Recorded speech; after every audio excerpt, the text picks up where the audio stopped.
with junior forward and Big West Player of the Year Stefan Jankovic leading in points, and two seniors in the backcourt, Roderick Bobbitt and Quincy Smith, setting the tone for a very disruptive Hawaii defense.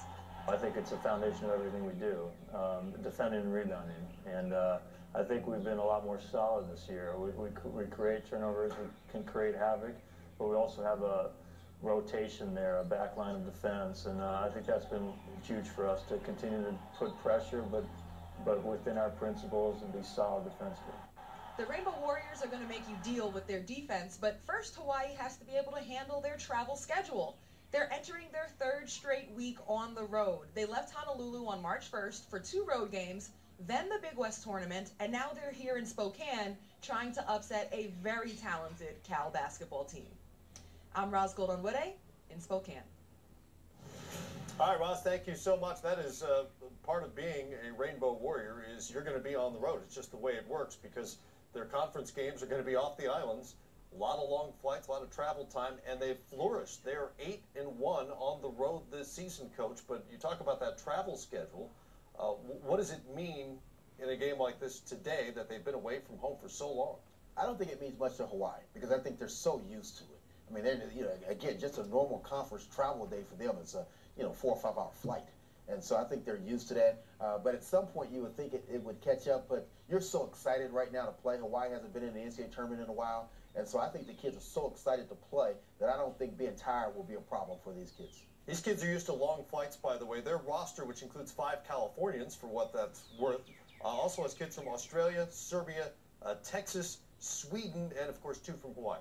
A hotbed for recruiting is Hawaii. Why wouldn't you want to go to Hawaii? Why No, want to go exactly. to Hawaii? Well, it's actually the opposite of what they deal with in the non-conference season. Almost all of their games were at home in November and December, including a game against Oklahoma, which went down to the wire, and the Sooners ended up winning that by 3 games. So they're a bit of an unconventional team with an unconventional player in Stefan Jankovic, who at 6'11" made 30 3-pointers this season. He was the Big West Player of the Year, their leading scorer and rebounder. So that's a little bit of a matchup challenge that California is going to have to deal with.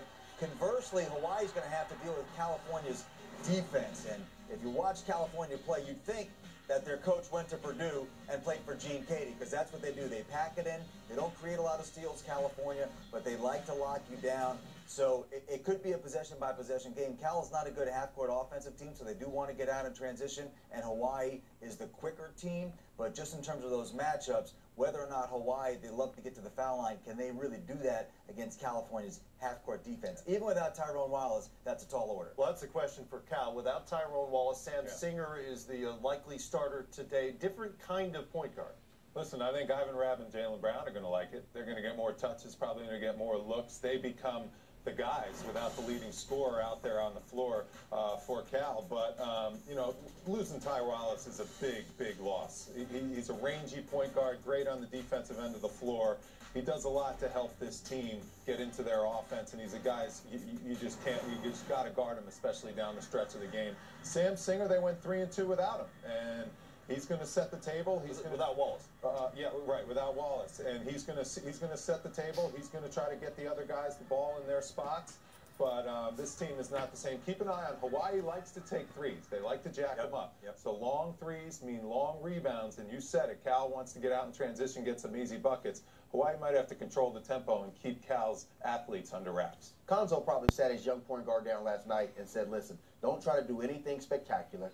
Just move the ball around, get us into our offense, play great defense, and again, just play your game. Don't do anything out of your norm. Don't let this environment, you've been here before, you've played 5 games without him. Again, just do what you're comfortable with doing. I'm going to be very curious to watch Jalen Brown because he's one of those guys who tends to keep both teams in the game. Yeah. He'll make a spectacular play, but he's always trying to make a spectacular play, which leads to a lot of turnovers and bad shots. And I'll be interested to see how he responds to playing in his first NCAA tournament. We saw last night Isaiah Whitehead for Seton Hall playing in his first NCAA tournament. He's a sophomore, Brown's a freshman, but you get, I think, too excited, too overhyped, and Brown is that type of player. So if he's settled down and playing his game, California ought to win. He's a really good talent. Coach, what are you whispering into the ears of your stud freshmen, Rabb and Brown, before their first tournament game? please don't turn it over. Yeah.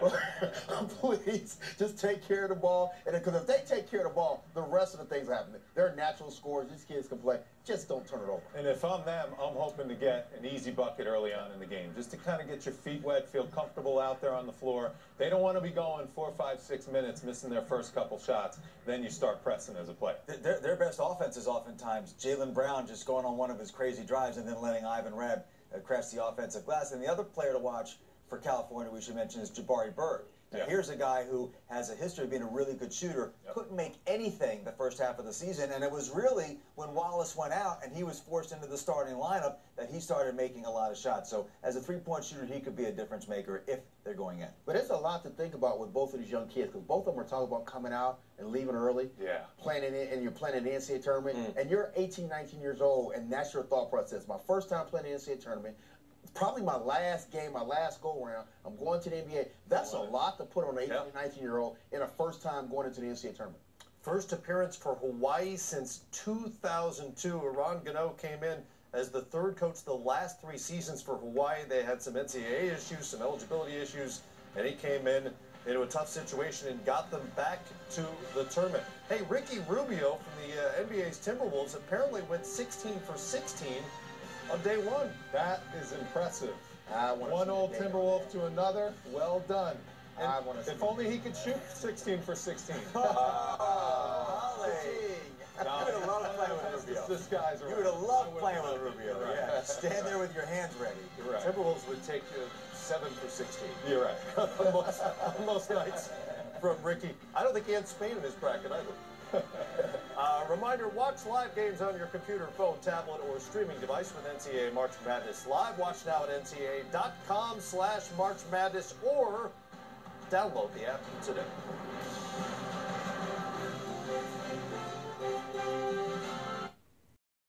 Who's going to win this game? I think California wins the game. I think a lot of casual fans over the course of the season have heard about Jaylen Brown and Ivan Rabb, maybe haven't seen too much of them. Well, get a good look at them because they're not going to be in college for much longer. They're exciting players. They got dudes, California. And the fact that they've played 5 games without Tyrone Wallace, so they have a template. They understand what didn't work when he didn't play, what did work. So I think that was a helpful experience to prepare them for. They've got dudes, Wally. I like Cal, I really do. They've got dudes. They've probably got the most talented team in this whole entire region, the South. They call it the region of death because they're great coaches and players. This Hawaii team only lost to Oklahoma by 3 earlier on in the year when Oklahoma was playing great. I want to pick the coach that doesn't have a tie on today. Oh, that's what I want to do. What if they both have a tie? Well, Hawaii will not have a tie on. That's Got right. a guy to play. That's right. That is a way to pick. Spirodinas, Doug Gottlieb, Roz Gold on Wude had the call. What's the internet saying about the case?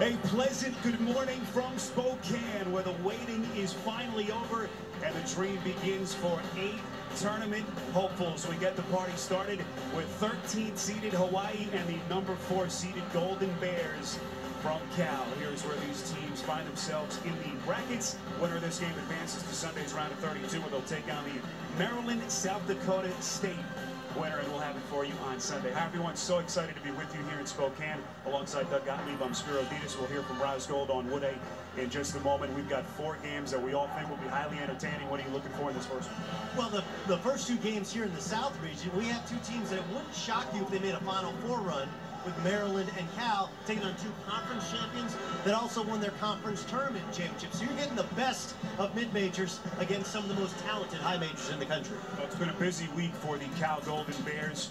Some tough news that they got on Ty Wallace, their lone 4th-year senior leader in the locker room, breaking a bone in the same hand he injured back in January, done for the tournament. And so Sam Singer, the junior, Doug, gets the call on this big stage. But don't let those stats fool you. Sam Singer is capable of leading this team to the Sweet 16, capable of breaking down this tremendous dual threat in the backcourt of Hawaii, pressuring the basketball. Sam Singer has been the starting point guard for this team earlier in the season. He's going to have to carry the banner.